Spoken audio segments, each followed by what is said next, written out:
Ism నిష్పాక్షికత మానయిజం సమగ్రమైన వార్తలు, innovative కథనాలు, సీనియర్ జర్నలిస్టుల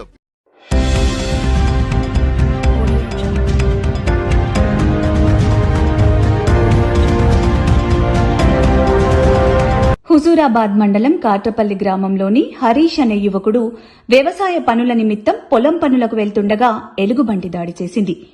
ఎలుగుబంటిని చూసి భయభ్రాంతులకు గురైన హరీష్ తప్పించుకునే ప్రయత్నంలో తనపై దాడి చేయడంతో యువకుడు ప్రతిఘటించడంతో అక్కడి నుండి వెళ్లిపోయింది. యువకుడి భుజాలకు, చేలకు గాయాలైనట్టు స్థానిక ప్రజలు చెప్తున్నారు. గాయాల పాలైన హరీష్ ప్రస్తుతం కోలుకుంటున్నాడు.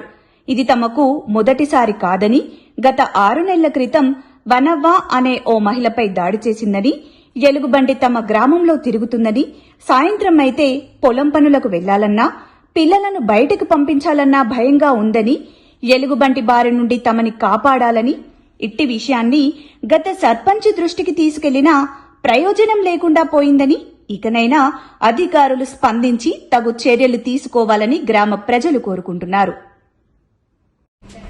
మండల్ కాట్రపల్లి గ్రామం, కరీంనగర్ డిస్టిక్. బాయికాడికి వెళ్తుండగా ఎలుగుబంటిని చూసి పరిగెత్తుతుంటే ఎలుగుబంటి వెనకాల వచ్చి దాడి చేసింది. చేయికి ఫ్రాక్చర్ అయింది, జబ్బా 3 ఏళ్ళు ఇరిగినాయి. కొంచెం ఇంతకు ముందు కూడా ఇట్లే ఒక ఉమెన్ మీదకి దాడి చేసింది బాయికాడ.